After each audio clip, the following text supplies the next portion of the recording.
Ça commence un podcast. Là. Ouais. On enseigne aux gens qui nous écoutent l'histoire de la télévision québécoise. Prochain épisode, on va parler des belles histoires des pays d'en haut. Pis de Bouscotte. Ça, là, du bon vieux Victor Lévy-Beaulieu. J'ai toujours pas trouvé c'est quoi qui se passe dans Bouscotte. À J'ai rien, cherché. man. Il se comprends passe pas. à rien. Ben, ça dit que la mère de Bouscotte, elle veut détruire la famille de son père. Pis c'est tout ce que ça dit sur Internet. Ouais, J'ai mais. aucune autre information. Ouais, sur mais ce qui c'est se du passe. Victor Lévy-Beaulieu. Fait que ça va être plate.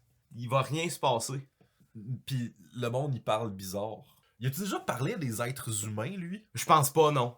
Parce que pour écrire des dialogues de même, c'est impossible que le gars ait déjà eu des communications avec des humains. Hey, bonjour tout le monde, bienvenue à l'Université de la vie, le podcast numéro 1 qui arrêtera jamais de parler des hosties de niaiseries de Mathieu Bock-Côté. Je suis tanné.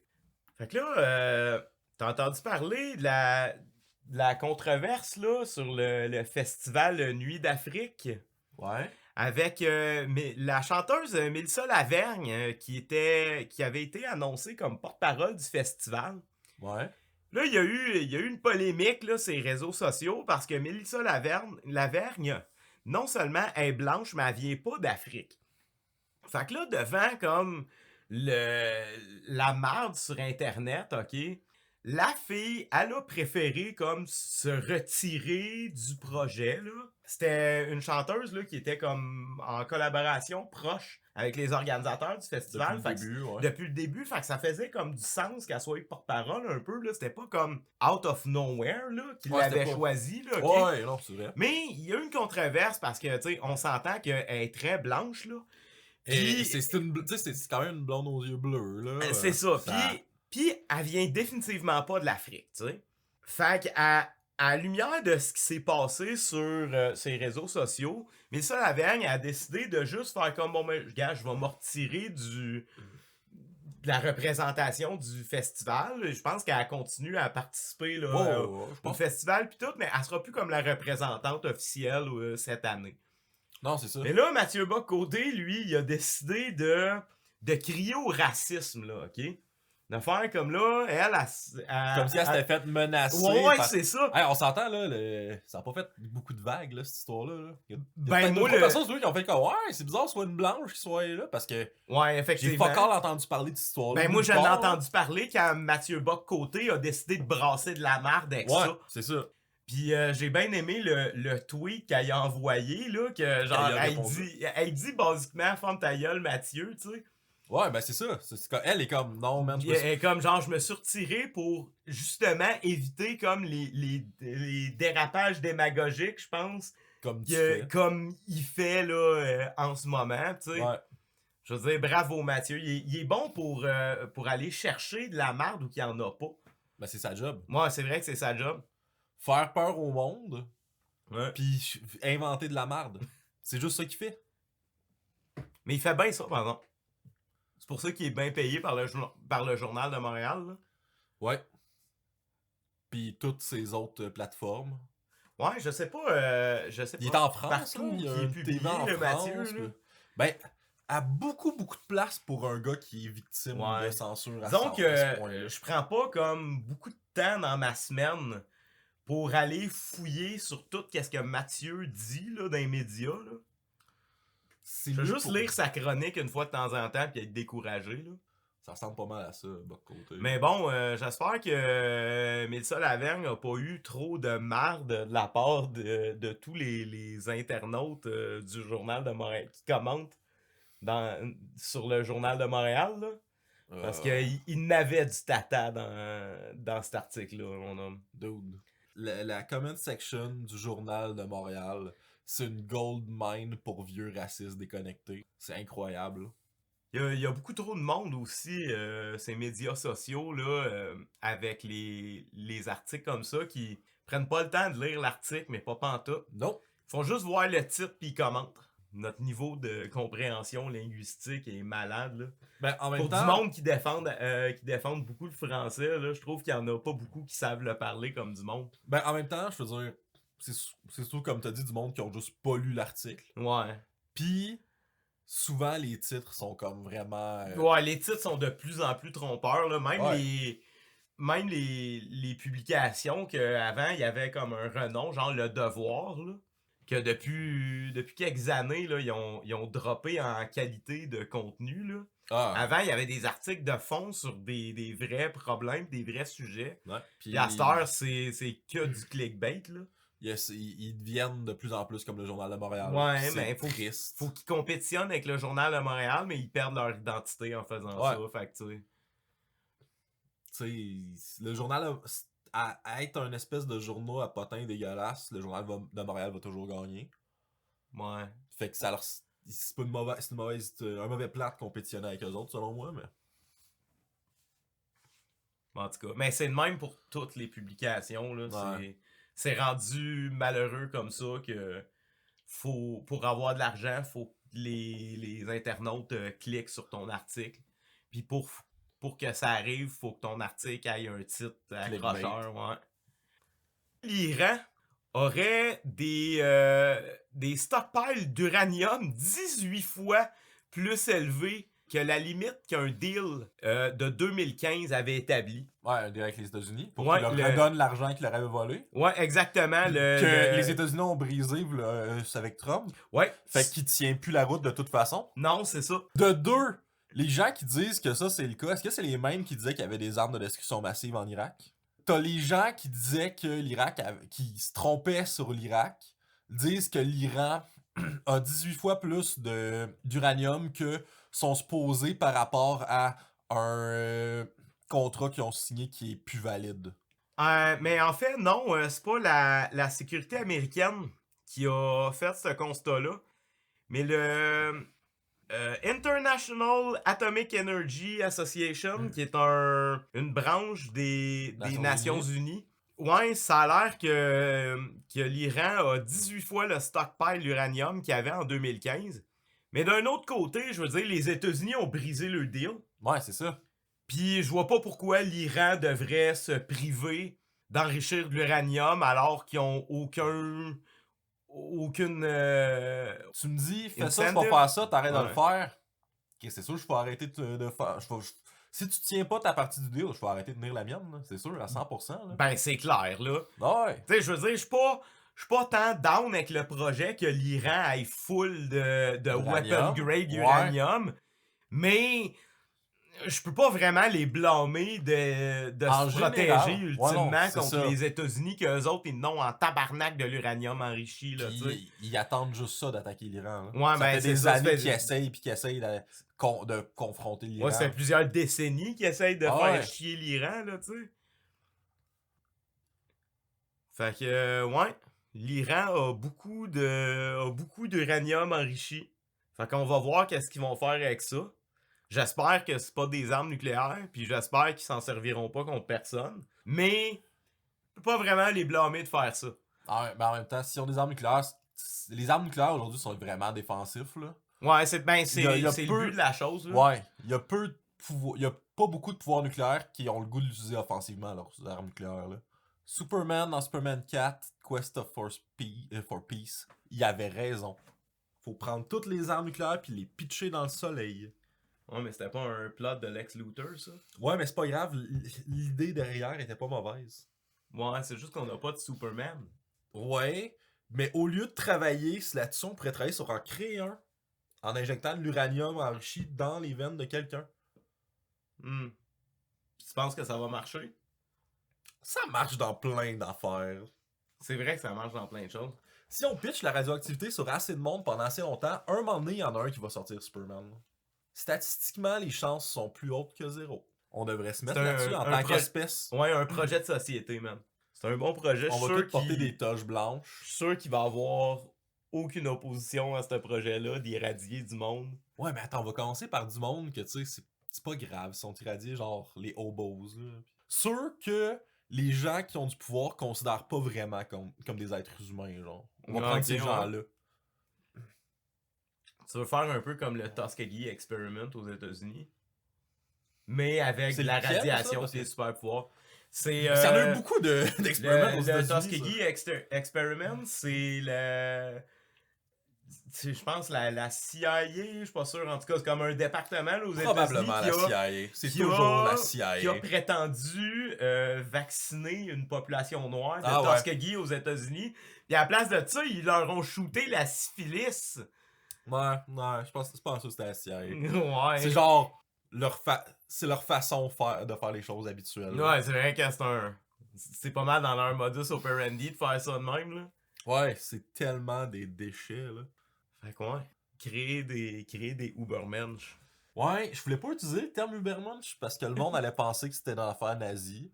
Ben, Mais tu sais. c'est pas...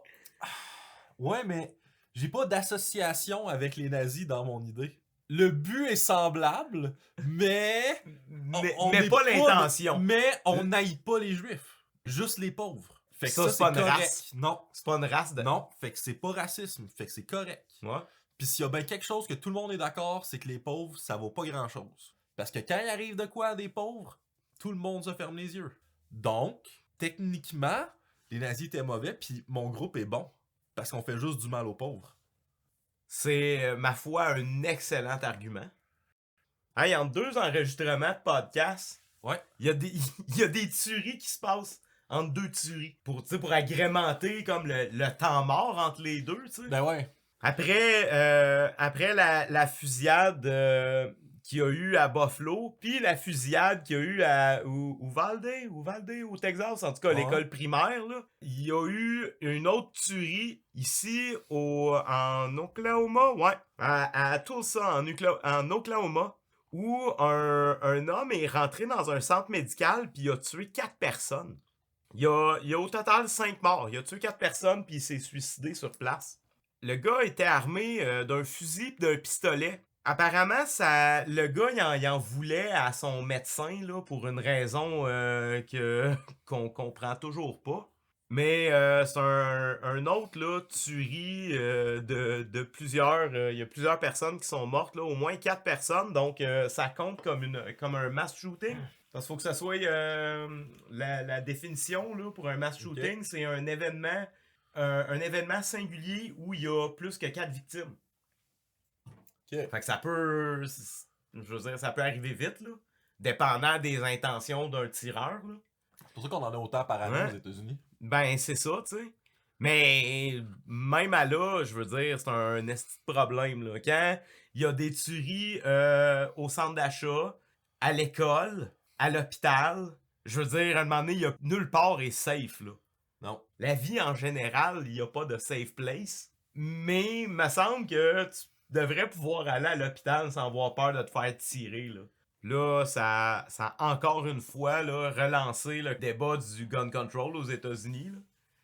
Mais de plus en plus de monde là, commence à se réveiller. Là. Même le monde qui sont comme pro-gun là, commence à faire comme moi. Là, J'ai pas grand espoir. Ben, moi non plus, j'ai pas grand espoir parce que la NRA, c'est un groupe extrêmement puissant qui a beaucoup de pouvoir puis beaucoup d'argent.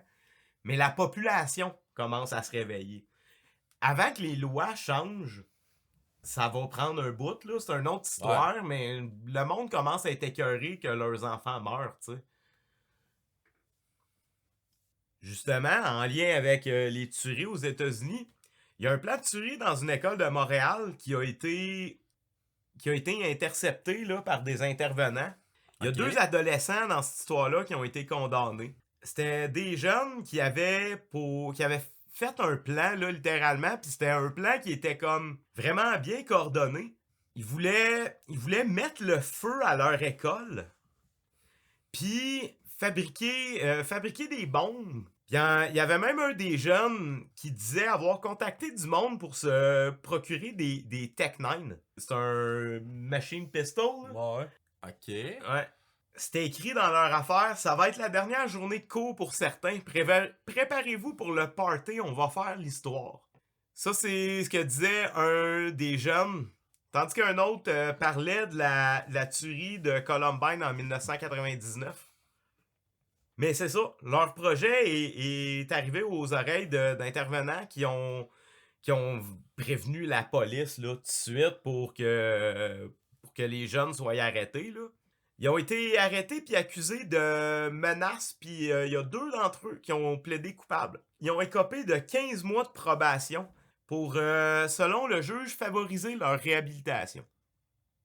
Je veux dire, merde, ça s'en vient ici aussi, là, les projets de mass shooting, puis plus qu'on en parle, plus que le monde veut être célèbre, là, tu sais, ils disent des fois de pas nommer les... Ouais, de jamais pas nommer les nommer personnes, là. les personnes Les qui ont tueurs, les jamais. tueurs parce que ça fait juste leur donner comme du prestige, tu sais. Ouais. En tout cas, une chance que leur plan... A échoué, là. Ouais, Une chance puis qu'ils ont que- été interceptés. Ouais, là. ouais, une chance que leur plan a été intercepté, puis que ça s'est réglé sans que personne meure, tu sais. Puis c'est bien qu'ils nomment pas les gens puis qu'ils brouillent les photos aussi. là. Ouais. Ben, dans un cas de même, c'est des personnes mineures, fait que je pense pas qu'ils peuvent dévoiler l'identité de ces jeunes criminels-là, là. Ouais, bon, même s'ils étaient majeurs, comme tu dis, il faut. Le moins qu'on Ouais, donne faut le d'attention moins... personnellement à eux, le mieux c'est, là. Là, il y a eu le procès de Johnny Depp contre Amber Heard qui s'est terminé par la victoire, en parenthèse, là, de Johnny Depp, qui a gagné 10 millions contre son ex-femme. Puis, pour certaines personnes, la victoire judiciaire de Johnny Depp est potentiellement catastrophique pour les victimes de violences conjugales. Parce que il y a des professeurs, là, dont Michelle Dauber, qui est une professeure en droit à l'université de Stanford, qui dit que c'est la pire décision prise par un tribunal depuis des décennies pour les victimes qui montrent une profonde méconnaissance des violences sexuelles de la part de la juge. Il y a des experts qui disent que ça va nuire là, au mouvement MeToo, pis ça va nuire aux femmes qui veulent dénoncer leurs agresseurs. Mais moi, dans cette histoire-là, je trouve que c'est un procès qui est vraiment comme à part. C'est pas monsieur, madame, tout le monde, là, Johnny Depp et Amber Non, Heard. c'est. Là. Puis. C'est un procès qui a été volontairement médiatisé par la team de Johnny Depp. Puis qui a, je veux dire, il y a une question de PR là aussi en arrière de ce procès-là. Ouais, puis aussi, je veux dire, c'était une situation particulière aussi à cause de l'ampleur que tout ça a pris, là. Ouais, Je veux vraiment, dire, là. si c'était 2 personnes pas connues, que la fille a dit, ah, lui, il m'a battu, puis elle s'en va, jamais ça l'aurait pris l'ampleur que ça a pris dans cette situation-là, que ce soit vrai ou pas. Exactement. Tandis que là, il y a eu des gros impacts sur la vie de Johnny Depp à cause de sa notoriété. Ouais. Puis c'est pour ça qu'il a poursuivi. Mais ça, c'est vrai, tu sais, je veux dire, c'était pas une poursuite pour les violences sexuelles qui ont été subies. C'est une poursuite pour diffamation. Ouais. Que, écoute, Amber Heard a fait de la diffamation envers Johnny Depp, c'est comme assez clair, là. Ouais, c'est assez évident, là. Je veux dire, dans cette histoire-là, c'est plate parce que les deux sont des victimes puis les deux sont des agresseurs. Ah ouais. Ceux qui pensent qu'il y en a juste un des deux qui est une... Non, c'est ça. Un des deux est tout blanc, ils ont pas vraiment suivi. Ils ont suivi juste selon l'œil biaisé qu'ils voulaient, là. Exactement, parce que si tu regardes un peu les preuves que les deux côtés ont amenées, clairement, ces deux personnes-là se sont entre-abusées elles-mêmes, là. Ouais, okay? c'était deux déchets. Les deux de l'histoire sont coupables de violence conjugale envers l'autre. Ouais. C'est pas tout black and white, là, cette histoire-là. Non. Il y a Tarana Burke, la fondatrice de #MeToo, qui a assuré sur Twitter que le mouvement est tout à fait vivant. Elle appelle à se concentrer sur le courage de millions de femmes qui ont dénoncé les violences plutôt que sur les batailles judiciaires gagnées ou perdues de vedettes puis d'affaires de même, tu sais. Parce qu'on s'entend, c'est un procès qui a été extrêmement médiatisé, mais il n'y a rien de normal dans cette histoire. Ouais, non, c'est pas... c'est pas une situation qui va arriver dans la vie des gens qui suivaient ça, tu sais. Ouais. Puis je pense pas que ça va non plus nuire vraiment à la cause des femmes victimes de violences sexuelles, là. Non, je penserais pas. C'est comme trop... C'est trop du PR, cette histoire-là, pour affecter de quoi d'aussi... Parce que c'est commun, la violence conjugale, c'est extrêmement commun. Là. Ouais. Puis je pense pas que ça va vraiment affecter le nombre de femmes qui vont décider oui ou non de dénoncer leur agresseur, tu sais. Mais moi, je suis content que ce soit fini. En tout cas, ce procès-là, on va pouvoir arrêter de n'entendre parler. Ouais, ça c'est une bonne chose. Fait que là, inspiré par Johnny Depp, Kyle Rittenhouse, il est prêt à envoyer des defamation lawsuits contre plusieurs personnes, dont Mark Zuckerberg, le CEO de Facebook. Ben Pourquoi de Mark... Meta Ouais, maintenant. ouais, pourquoi Mark Zuckerberg? Ah, parce que c'est une Il personne... il s'est-tu déjà prononcé sur la situation, lui? Ben, je pense qu'il veut plus poursuivre là, Meta, la compagnie... Il veut faire de l'argent parce que c'est un il veut déchet. faire de l'argent, là, parce que c'est une marde. Ouais. Mais ouais, il en avait déjà parlé de poursuivre là, certains grands médias là, pour de la diffamation. Il s'est trouvé un nouvel avocat qui s'appelle Tom McMurtry. Un avocat qui s'est fait connaître parce qu'il a défendu Nick Sandmann, le jeune activiste là, qui s'était planté devant un Indien là, en souriant. Là. Il s'était fait vraiment chier par les médias là, plus pro-démocrates, genre CNN. Puis je pense qu'il avait gagné, ce gars-là. Oui, ouais, parce Je pense que... qu'il avait gagné ouais, comme une mais somme les d'argent. preuves étaient genre vraiment de son bord. Ouais, là, c'est lui, ça. là, C'était pas, vraiment de son bord. c'est pas la même situation. Là. Il a pas non, tué personne. c'est pas la même situation, effectivement. Il a souri à un gars qui l'insultait. C'est pas la même chose que d'aller dans une ville pour tirer du monde. Non, c'est ça. Là, Todd McMurtry, l'avocat, il a décidé de prendre la cause de Rittenhouse. Il veut amener pas mal toutes les publications américaines là, de pro-démocrates, là, semi de gauche, là. En tout cas, c'est très semi, là. Ben, de centre-droite. Ouais, centre-droite, mais en tout cas, tel que genre CNN, puis le Washington Post, puis des affaires de même. Ben, toutes les néolibérales. C'est ça, centre-droite. Ben, moi, ça j'ai pas grand espoir pour Rittenhouse de gagner, là, parce que c'est une vraie blague, là. Ouais, mais tu sais, À je veux moins dire... qu'il se ramasse devant un juge qui Ouais. était aussi biaisé que dans son autre procès, là. Ouais. Parce que je veux dire, appeler un meurtrier dans les médias, c'est pas vraiment dur. de la diffamation. Ouais, là. ça va être dur pour prouver que c'est de la diffamation quand t'as genre tué des gens pis que le monde dise ouais, il a tué des gens. La mère de Kyle Rittenhouse a écrit dans un email aux supporters: With Todd now on board, it's off to the races in our fight to hold some very powerful propagandists accountable for maliciously and dishonestly attacking my son. Fait qu'elle est encore du bord de son petit gars. Ben c'est normal, C'est normal, là, c'est sa mère, mais... Pis honnêtement, pour avoir élevé un gars de même, il a quand même tué 3 personnes, là. Pour avoir élevé un gars de même, est probablement aussi conne que lui, là, on s'entend, là. L'avocat, dans ce qu'il a dit, il a cité en exemple Facebook puis Mark Zuckerberg comme potentielle personne à accuser, là. McMurtry, il a dit: They said that he was involved in a mass murder incident. This was not a mass murder incident. It was clearly factually false. To call somebody a mass murderer is seriously defamatory. And then to use the power of social media to basically censor any views that would take opposition to that mass murderer statement is a serious effort to destroy his character. Il a tué 3 personnes. Ouais. Faut le rappeler, il a tué 3 personnes. Pas un meurtre de masse. Ouais, parce qu'il en manquait un. Parce qu'il en manquait un. Fait c'est vrai que factuellement, c'est faux. Ouais. Mais il a quand même tué 3 personnes. Mais je trouve que c'est rendu là, c'est jouer ses mots en c'est de la sémantique. C'est de la sémantique, là.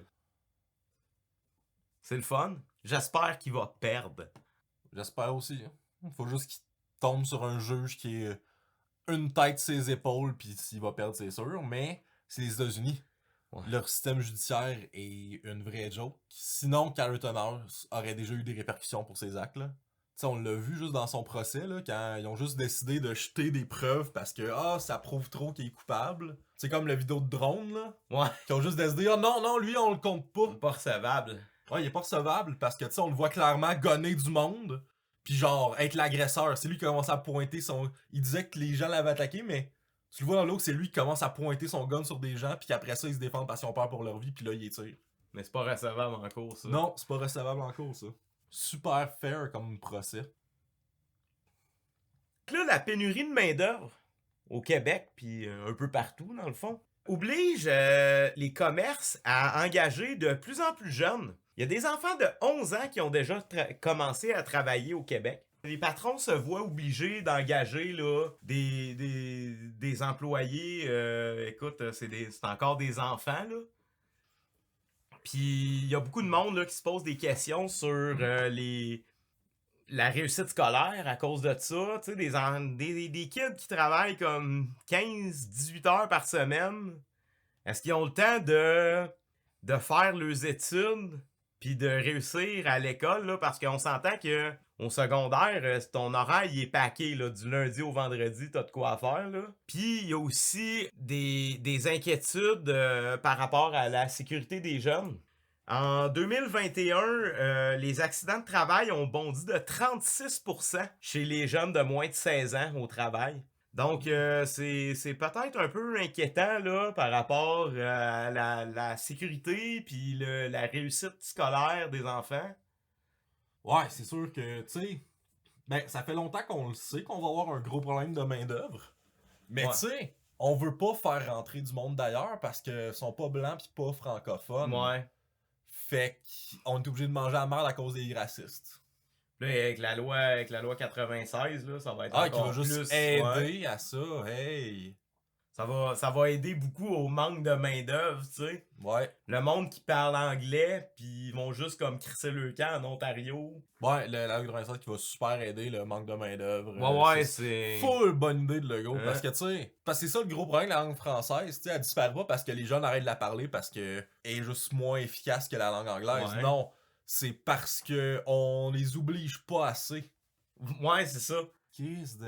Faut être vraiment déconnecté pour passer des lois pour essayer de protéger une langue qui meurt d'elle-même. Moi, j'arrête pas de le dire, le français, c'est une super belle langue pour écrire des livres, puis pour faire de la poésie, puis des affaires de même. Mais au niveau commercial, c'est pas la langue la plus utile, là. C'est une langue complexe, avec beaucoup de nuances, puis ce que tu veux au niveau commercial, c'est de quoi de direct, précis, puis rapide. Ouais. C'est pour ça que le mandarin n'a pas encore remplacé l'anglais pour les langues commerciales.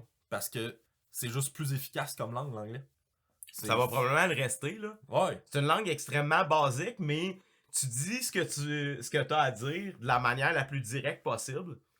Puis c'est le même, ça marche l'anglais. Puis c'est pour ça que c'est la langue internationale du commerce depuis extrêmement longtemps, là.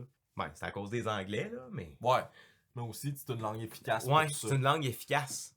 Mais bon, fait qu'on espère qu'il y a des jeunes là, qui vont moins se blesser au travail, tu sais.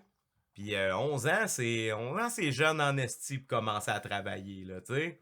Je suis pas sûr que c'est nécessairement comme bon pour le décrochage scolaire, puis... C'est sûr, c'est très mauvais, là. C'est Ouais. sûr que les jeunes vont... Il y en a qui vont lâcher l'école plus vite pour aller travailler, là. Ouais. Avec le coût de la vie qui augmente, là, Ouais, ben c'est ça. ça se peut qu'en il n'y ait pas le choix de lâcher le secondaire. Tu sais, genre... Ouais. Le Il y a secondaire sur pause pour aller travailler Ouais. parce que, ben, sinon, sa famille mange des pas, jeunes en tu sais. situation de pauvreté. Parce que ça, on le vivait avant, là, pis ça, on le voit, Ouais. on le vivait plus depuis longtemps, là, mais... Ouais, on va se remettre à le revivre, Oh, là, avec la ouais. façon dont l'économie s'en va, là. Ah oui, c'est clair. Là, on retourne vers ça, là, les jeunes qui sont obligés de lâcher l'école pour aller travailler pour supporter la famille, là. Il y a un couple qui possédait une famille d'accueil qui sont accusés pour des agressions sexuelles sur plusieurs enfants dans leur famille d'accueil durant les années 60, 70 puis 80. Ils ont déjà été accusés cet hiver pour une autre victime, mais Yvon Guernon et sa femme Liliane Liboiron sont maintenant accusés pour des crimes sexuels commis dans les années 70. Des dizaines d'enfants qui ont vraisemblablement résidé sous le toit du couple à la fin des années 60 jusqu'au milieu des années 80 à Montréal. Dès 1966, le pédophile Yvon Guernon s'est mis à avoir des gestes à caractère sexuel sur les enfants des filles d'âge mineur qui hébergeaient dans sa famille d'accueil. Il a été condamné à prison en 1994 pour attentat à la pudeur. 30 ans plus tard, Guernon, 84 ans, puis sa femme de 85 ans font encore face à la justice pour leurs crimes dans le passé. Sont accusés d'avoir attenté à la pudeur d'une personne de sexe féminin d'avoir commis un acte de grossière indécence contre une plaignante entre 1974 et 1979. C'est des crimes qui sont considérés aujourd'hui comme des agressions sexuelles, mais les accusés doivent être jugés selon le code criminel de l'époque où les crimes ont été commis. Ce que je comprends pas vraiment. Je veux dire, ils devraient être carrément juste accusés de... Mais ça veut-tu dire que je pourrais accuser quelqu'un d'avoir fumé du pot à genre v'là plusieurs années, puis qu'il serait obligé de le prendre selon une loi criminelle qui dit que c'est illégal? Même si aujourd'hui c'est légal? C'est une crise de bonne question, man. Je le sais pas. Ça sonne bizarre un peu comme Ouais. principe. Je comprends l'idée derrière, là, que ça c'est comme à l'époque c'était pas un crime, fait que ce serait pas correct de le juger aujourd'hui pour quelque chose qu'il a fait qui était pas un crime à l'époque. Mais, je veux dire, là... En tout cas, je comprends pas, là. Moi, je pense qu'il devrait être jugé selon les lois d'aujourd'hui, là. Ouais, moi tout. Mais ouais, en décembre dernier, les deux, ils ont déjà été accusés pour des crimes à caractère sexuel commis à l'égard d'une mineure dans les années 80. Ils ont sévi pendant 30 ans. 30 ans de temps à engraisser des jeunes filles. Ouais. Ça, c'est le fun. Ouais, un beau couple. Couple goal. Ouais, j'espère que ces deux champions-là vont être sévèrement punis par la loi. Ouais, regarde, ils sont vieux, mettez-les en prison puis attendez qu'ils meurent. Bon, ouais, là, attendez pour de qu'ils vrai, meurent, là. Ça sert à rien de sortir ça dans la rue, là. La ministre fédérale du Sport, Pascal Saint-Onge, a ordonné un audit financier pour s'assurer que Hockey Canada n'a pas utilisé de fonds publics pour régler une histoire de viol collectif. Hockey Canada aurait versé dans une entente hors cours 3,5 millions de dollars à une jeune femme qui poursuivait l'organisation au civil pour des allégations pour un viol collectif. Fait que l'équipe de hockey l'aurait agressé, tu sais. Ben, peut-être pas l'équipe au complet, mais. Ouais, mais en tout cas. Attends, c'est quoi? Visait également 8 joueurs ainsi que la Ligue Canadienne. Ouais, c'est 8 ça. joueurs. C'est 8 joueurs. C'est beaucoup, 8. C'est beaucoup de monde dans ton équipe de hockey, là, tu sais. Elle disait qu'elle a été victime d'un viol collectif dans le cadre d'un gala pour souligner la victoire de l'équipe junior de hockey au championnat du monde en 2018. Ça veut dire qu'à l'époque, elle avait 18 ans. Fait que là, la ministre Saint-Onge, elle demande un audit financier là, de Hockey Canada pour savoir s'ils ont utilisé l'argent des contribuables, tu sais, pour payer ce 3,5 millions-là. Puis ça se pourrait très bien que oui, tu sais. Ouais, ça serait assez horrible de savoir que c'est mon argent qui a été utilisé pour taire une femme qui s'est fait violer. Ouais, c'est ça. C'est pas le fun. C'est pas quelque chose que j'ai envie qui arrive dans la vie, tu sais. Ben la ministre Saint-Onge aussi, elle s'est interrogée sur l'approche de la Fédération canadienne de hockey, là, qui semble avoir préféré camoufler l'affaire plutôt que de punir les joueurs, là, puis de leur faire répondre de leur acte, là. Parce qu'on s'entend que, Chris, un viol collectif, c'est grave en tabarnak, là. Ouais, mais la violence sexuelle, c'est pas une joke, là. Puis non, c'est ça. Un viol collectif, c'est comme quand même assez très élevé dans les violences sexuelles, là. Ouais, c'est ça. Fait que ouais, t'es comme... T'es un déchet, là. T'es un hostie de déchet. Elle veut savoir s'il y a de l'argent public là, qui a été utilisé. Puis il y a plusieurs parmi les accusés, là, ben les personnes qui sont comme... Qui étaient dans l'équipe, mais tu sais... Ouais, c'est ça, qui étaient dans l'équipe, mais il y en a parmi les 8 là, qui ont été nommés, là, qui sont aujourd'hui dans la Ligue nationale de hockey. Là. Les 8 n'ont pas été nommés.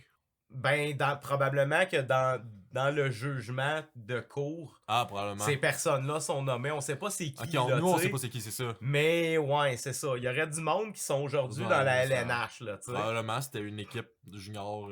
C'est une équipe qui a gagné le championnat junior. Là, qui a gagné, fait que c'est probablement des bons joueurs. Là, il y a des joueurs de hockey qui ont pris soin de s'éloigner de cette histoire-là très très rapidement. Des noms que moi je connais pas, toi tu dois connaître là. Victor Mété, Carl Foot, Dante Fabro, puis Cale Makar qui est probablement le meilleur défenseur au monde en ce moment là. Ah ouais. C'est un joueur exceptionnel. Fait que ça, je suis content de voir que lui, il est pas impliqué, là. En tout cas, ils ont parce que déclaré par l'entremise de leur agent qu'ils étaient pas impliqués dans cette histoire-là, tu sais. Puis Je tu sais, veux les dire- noms vont sortir, fait que ceux qui sont impliqués peuvent pas se permettre de faire ça, là. Parce que c'est sûr que les noms vont finir par sortir, fait que... La LNH a déjà indiqué qu'il allait faire une enquête interne sur ces allégations-là. Tout le monde a l'air de prendre ça très au sérieux, là. Ça aurait été le fun que la Ligue prenne ça au sérieux à la base au lieu d'essayer de faire Ouais, ça Hockey Canada, autour, là. que Hockey Canada ait pris ça, genre, agit comme genre une vraie fédération. Là. Ouais, Qu'il agit c'est comme ça, un là. adulte, puis qu'il ait pris ses responsabilités, puis que les gens qui ont commis Puis ça... surtout s'ils ont utilisé des fonds publics En plus, ça, pour, c'est juste pour horrible. Là. payer une entente hors cours, c'est comme... Ouais, là, ils méritent des... C'est déjà immoral en partant tout ce qui s'est passé, mais là, Ouais. tu viens de rajouter une petite couche d'immoralité dessus. Là, ça fait dur. Une histoire assez sordide au Wisconsin. Une femme qui a été accusée d'avoir démembré son amant après avoir eu des relations sexuelles avec. King qui... Taylor Shawbusiness.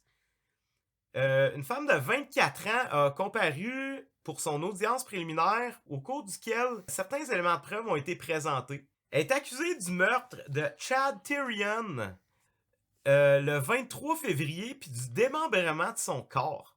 Elle a déclaré aux enquêteurs que elle puis la victime consommaient de la drogue, y compris du meth, puis avait des relations sexuelles lorsqu'elle a étranglé le gars.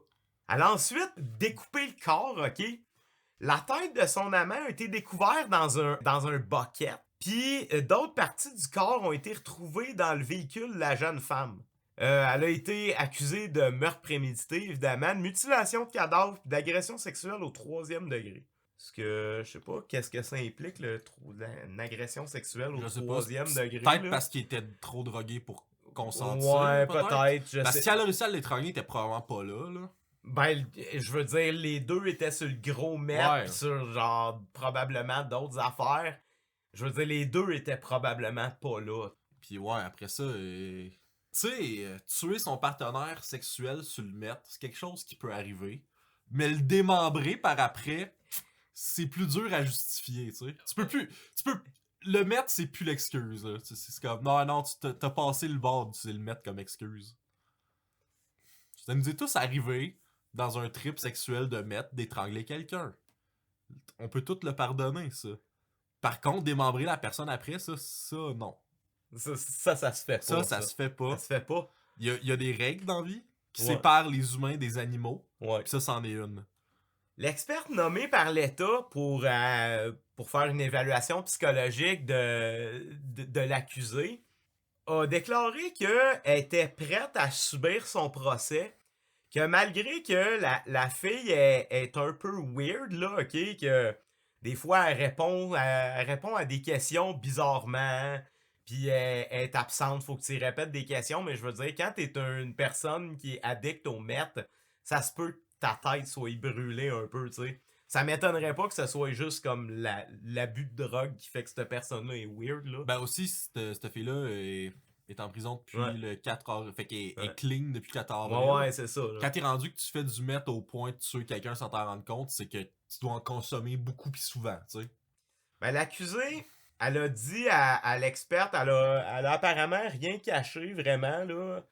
Elle a dit qu'elle avait abusé d'alcool, de méthamphétamine, d'acide, de cocaïne puis de Xanax. Puis qu'elle avait déjà été internée pour une tentative de suicide. Encore selon l'experte, l'accusé Taylor Shawbusiness a des antécédents en matière de santé mentale, un trouble bipolaire, un trouble de TDA, puis un TDAH, puis un trouble du stress post-traumatique. Fait que tu sais, on veut pas stigmatiser les maladies mentales. Là. C'est pas tout le monde qui ont des problèmes mentaux qui virent en meurtrier. Qui virent en meurtrier, genre qui demandent des cadavres. Ouais, c'est ça. Mais disons que le mix de troubles mentaux puis d'abus de drogue, c'est un bon cocktail pour... Ouais, d'habitude c'est un bon cocktail pour commencer à scraper ta vie pis celle des autres. Ouais, surtout du meth, là. Je veux dire, des méthodes sans problèmes mentaux, ça commet des affaires aussi horribles que ça. Fait que la combinaison des deux est pas vraiment favorable. Fait que t'es en train de me dire, fais pas de meth. Ben, je recommande pas à beaucoup de monde de faire de la méthamphétamine. En C'est fait, genre ça, là. j'ai comme 2 sur 4 de ces troubles mentaux. Ouais, mais tu fumes pas du meth à côté à tous les jours, par exemple. Yet. On sait pas ce que demain nous réserve. Mais ouais, non, je fume pas de meth, puis je compte pas vraiment m'y mettre demain non plus. C'est une bonne idée. Genre, on s'en reparlera dans 2 mois, mais c'est pas c'est pas dans mon futur immédiat. Ouais, mettons. ok, cool.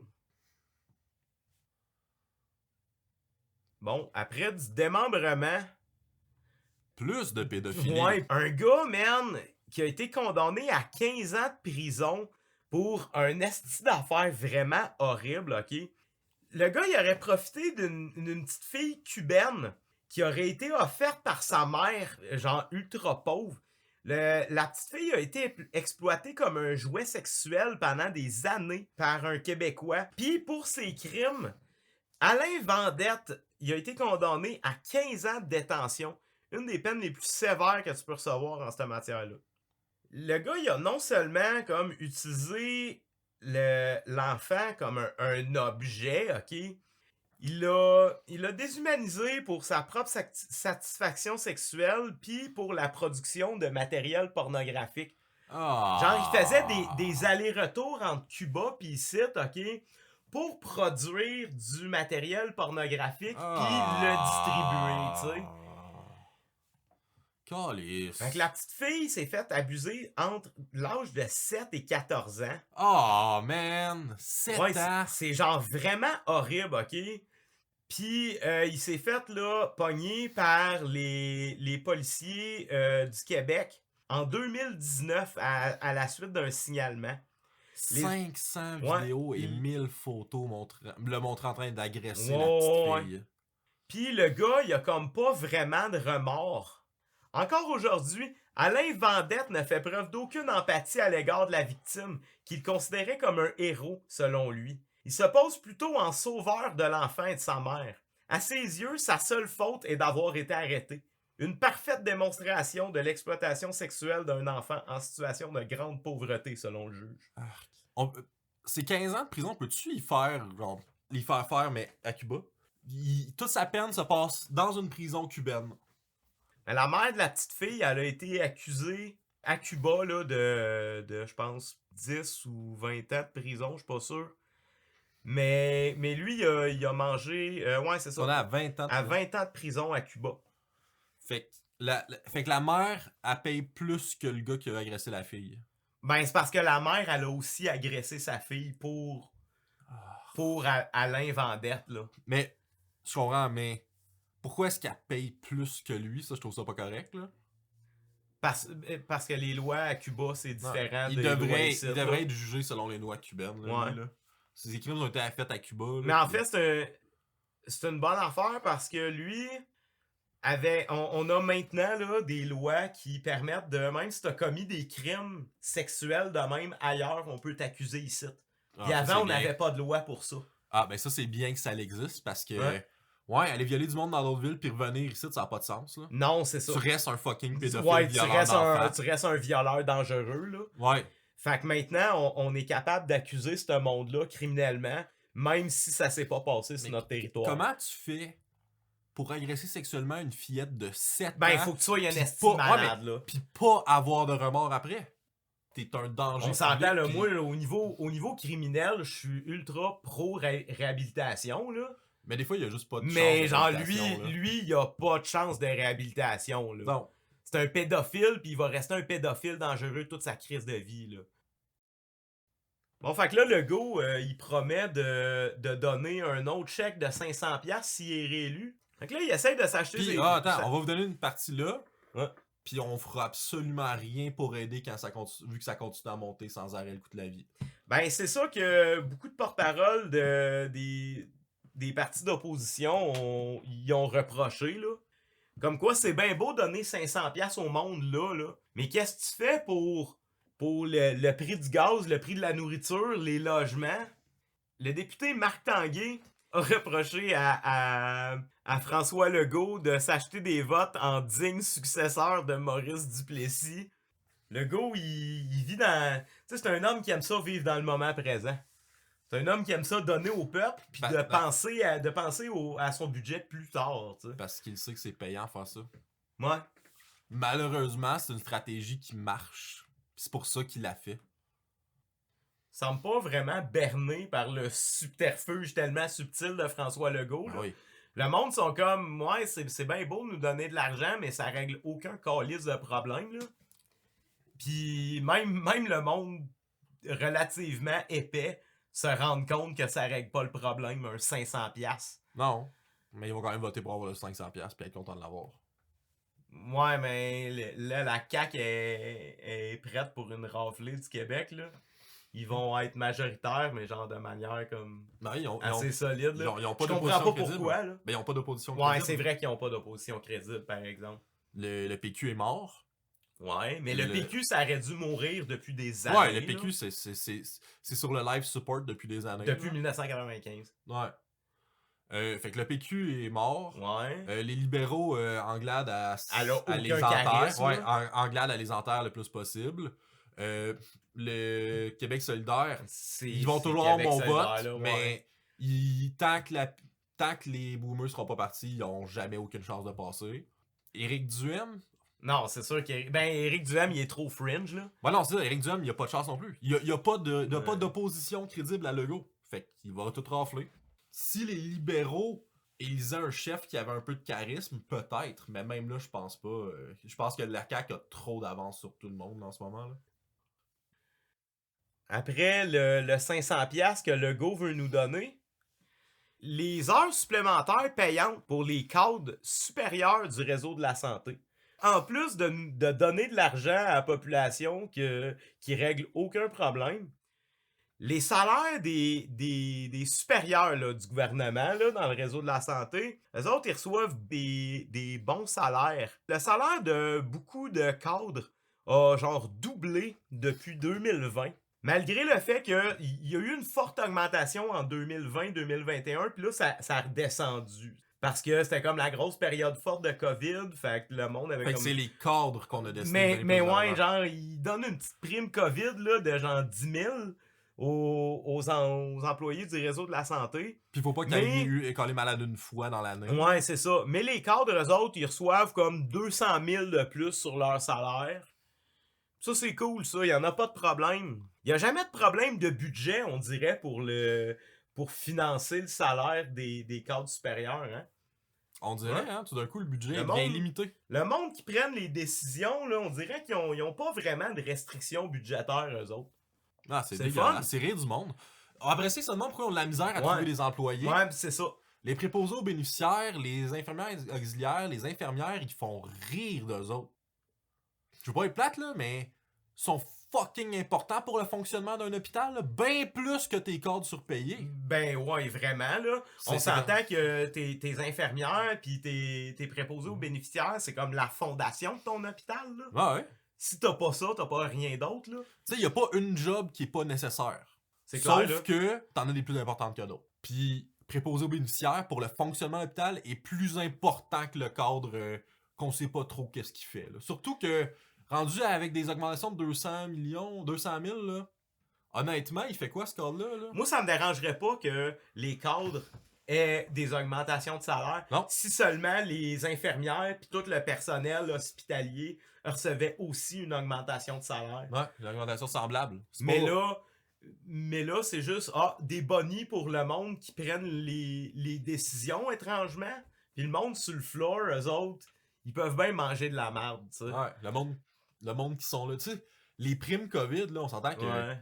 infirmières, préposées, c'était eux qui étaient en premier contact avec les malades, là. C'est eux pour lesquels c'est le plus dangereux. Puis, ils donnent la plus grosse prime aux cadres qui sont dans les bureaux. Ça fait pas de sens. On s'entend, la prime COVID, c'était une prime avec tellement plein de conditions qui viennent avec. Oh, ouais, c'était horrible, là. Que t'es comme la moitié de ces primes-là vont pas être versées pour une raison banale, là. Non, c'est vrai. Puis tu sais, là, je veux pas diminuer la job des cadres, là. Surtout, tu sais, je parle pas des cadres qui ont pas fait 200 millions de bonus, là. Tu sais, parce que t'en as des cadres qui sont comme pas mal sur le plancher, là. Oh, ouais, pis T'en as du monde de bureau qui sont sur le plancher. Le monde à l'accueil, là, à l'hôpital, eux autres aussi, ils étaient là direct face à face avec le monde qui avait la COVID. ouais, c'est clair, là. Hey, pis eux autres, ils n'ont pas eu de prime COVID, là. C'est ridicule. Non, c'est clair, là. C'est ça, c'est le monde de plancher puis le monde de bureau. T'as du monde de bureau qui sont du monde de plancher. À l'hôpital, là. Ouais, qui... Pis, c'est pas de ce monde-là que je parle, mais pas pantoute. Je parle de ceux qui voient pas le plancher, là. Eux qui voient leur salaire doubler sont pas nécessaires au fonctionnement de l'hôpital, là. Mais en tout cas, sont moins essentiels. Ouais, pis c'est ça qui est triste, que ce soit eux qui gagnent le plus dans l'histoire. Hey, doubler son salaire en 2 ans, ça a pas de sens, là. Je veux dire, le premier ministre, il fait à peu près ça 200 000, là. Ça, c'est l'augmentation de salaire qu'un des cadres, là, le cadre le mieux payé, là, il a reçu. Notre argent est utilisé vraiment à bon escient au Québec, là. Les fonds publics, là, c'est utilisé intelligemment, c'est ça qui arrive. Bon, fait que là, mon organisme gouvernemental favori, l'Auto-Québec, a dépensé 260 000 $ de fonds publics en frais d'avocat pour contester une amende. Une amende qui leur avait été octroyée par le Centre d'analyse des opérations et déclarations financières du Canada parce qu'ils ont fait affaire avec le crime organisé. En tout cas, ils ont comme participé à du blanchiment d'argent, tu sais. Ok, ouais. Déjà qu'on se fait fourrer par l'Auto-Québec, là, tu sais. C'est une histoire en 2011, qui a débuté en 2011. Puis que le truc d'analyse financière a fait une évaluation des activités du casino. Puis a détecté une série de transactions douteuses là, effectuées par un client. Des transactions de plusieurs milliers de dollars, là, genre répétées. Il y a eu une enquête de la GRC, puis le casino aurait pas déclaré certaines transactions de plus de 10 000 $ comme exige la loi. Fait que tu sais, ils ont comme... Est-ce qu'ils trempaient dans le milieu du crime organisé volontairement, ou est-ce qu'ils ont juste comme fermé l'œil sur des transactions? C'est plutôt nébuleux, mais... Dans les deux cas, c'est plutôt illégal aussi. Ouais, c'est ça. Dans les deux cas, c'est illégal.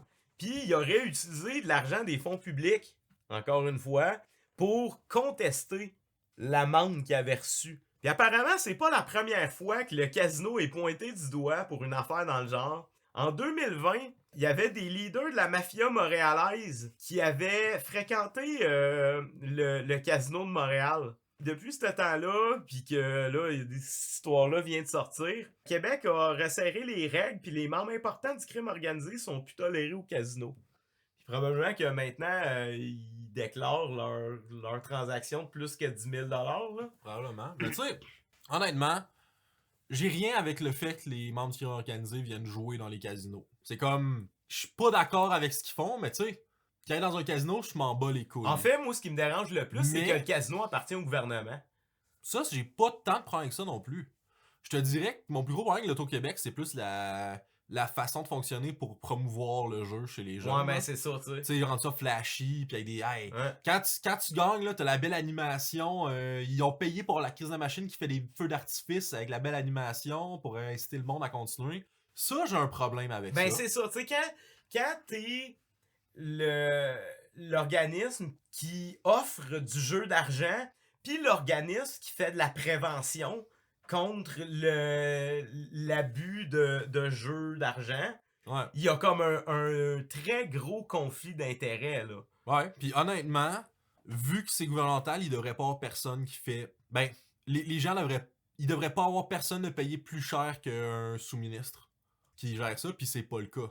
Le gars qui gère l'Auto-Québec est fuck riche. Ah ouais, c'est clair que le gars il fait la palette, là. Ouais, puis il devrait pas être payé plus qu'un sous-ministre. Il doit avoir limite de salaire, puis tout le reste s'en vont dans les poches du gouvernement, parce que ça appartient au gouvernement. C'est public. Il y a personne qui devrait faire de l'argent avec des fonds publics. Je suis désolé, là, mais ça, c'est un fait, là. Puis je pense pas que personne peut m'ostiner sur le fait que personne ne devrait faire de l'argent avec des fonds publics. Tous les fonds publics devraient retourner au public. Ça devrait servir pour... Faut que le gars vive sa vie, je suis d'accord. Ouais, je suis d'accord pour qu'il vive bien sa vie. Je suis d'accord pour qu'il y ait un salaire. Ouais, un ministre, ça gagne bien sa vie, là. Tu donnes le salaire d'un ministre, man, le gars, il est bien, là. Capable de s'acheter une maison, là. Il est capable de s'acheter une maison. Puis mais il ne deviendra pas millionnaire sur notre dos. Même chose avec Hydro-Québec. j'ai rien contre le fait qu'on nationalise un service ou un besoin. Ouais. Je trouve ça super bien, en fait, de nationaliser certains services. Comme un système de santé nationalisé, c'est super bon. Mais c'est pas normal que du monde se mette riche dans un système public.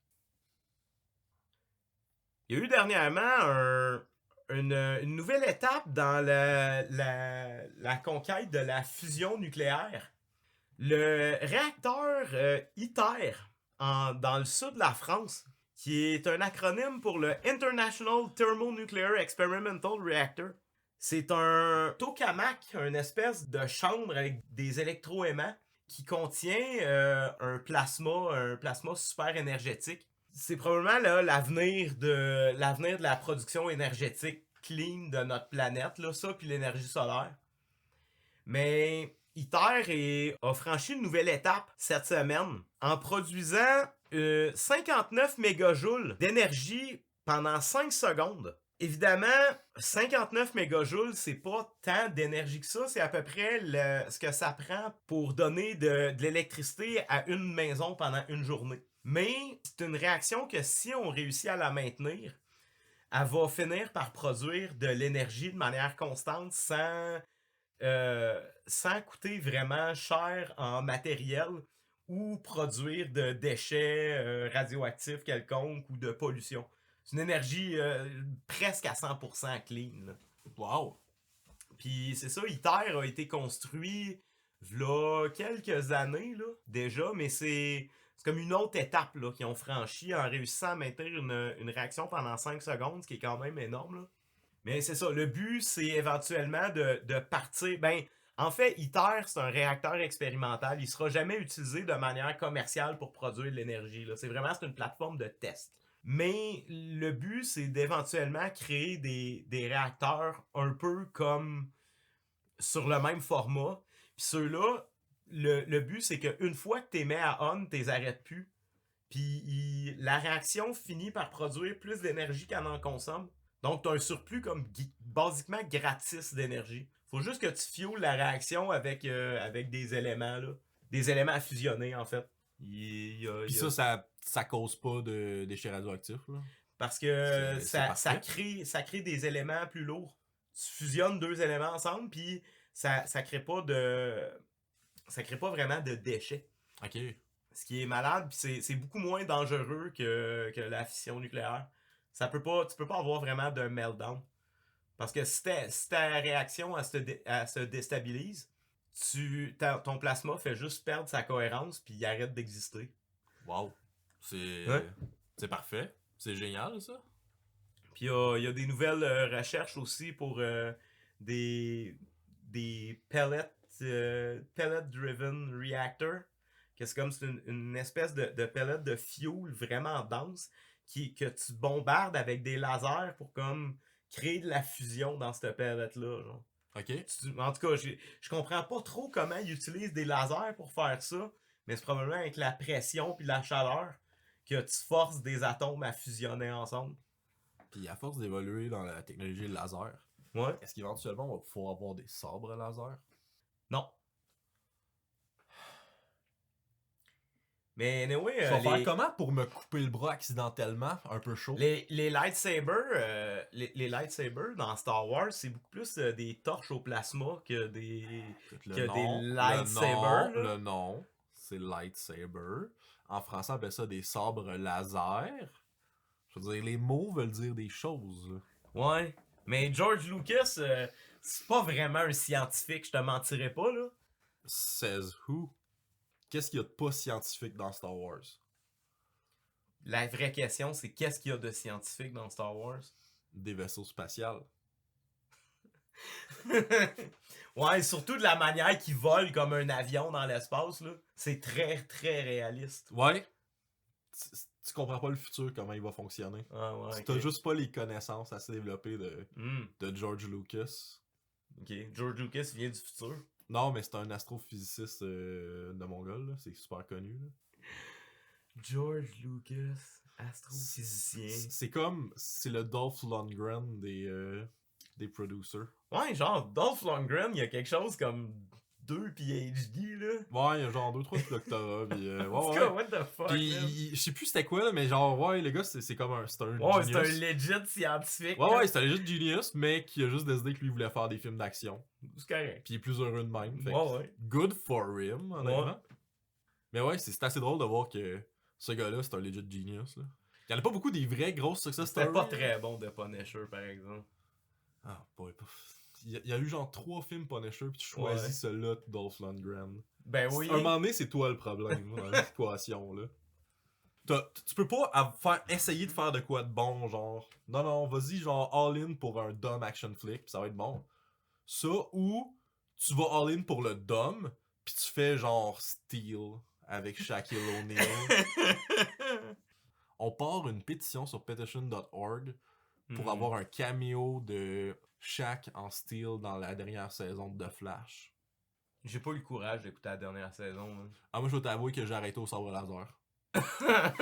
Ben, J'ai fait, ça l'a piqué. j'ai fini cette saison-là. Ouais, c'est moi tout. Il y a 2 saisons après, je pense. Ah, pour vrai? Je pense que ouais. Moi, j'ai arrêté après ça. J'ai fait comme... Ouais, non, moi tout. Après non. ça, genre, j'ai comme fait, oh, je vais prendre pause. Puis je suivais toutes les shows de la CW. Là. Ouais.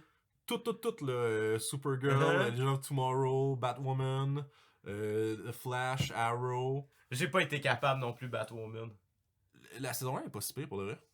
Mais honnêtement, je comprends pas pourquoi ils ont essayé de continuer après avoir perdu Ruby Rose. Là. C'était fini. Là. Ouais. C'est plate pour l'actrice qui l'a remplacée, mais tout le show était super important puis tournait vraiment autour de son personnage puis de sa relation avec sa famille. Ouais. T'enlèves le personnage pour l'envoyer par un autre, t'es comme, well, toute la saison 1, faut la pitcher aux poubelles. Genre. Tout qu'est-ce qu'on a construit en saison 1, c'est comme, man, vous venez de tuer le show, là. Tu peux pas te remettre de ça à saison 1. Tu penses qu'on finit par sortir les Super Nana en live action? Ils ont pas le droit. Ils ont pas le droit de sortir les Powerpuff Girls en live action. C'est un crime contre l'humanité, cette affaire-là, man. Man, je le voulais tellement, ce show-là. Je le voulais tellement. Why? T'as pas vu le script leaké? Non. Ça aurait été le pire dumpster fire ever, man. Ben, ça aurait été man. le CW show to destroy all CW, genre. C'est le One Ring des CW shows, là. Puis on a été robbed de ça parce qu'il y a eu un trop gros fan backlash. Parce que les fans des Powerpuff Girls, ils veulent pas que le reste du monde ait du plaisir. Hey, c'est tout ce qu'on avait pour vous ce soir. Si t'as aimé ça, like, partage. Si t'as pas aimé ça, ben dislike pis va-t'en. Bye là.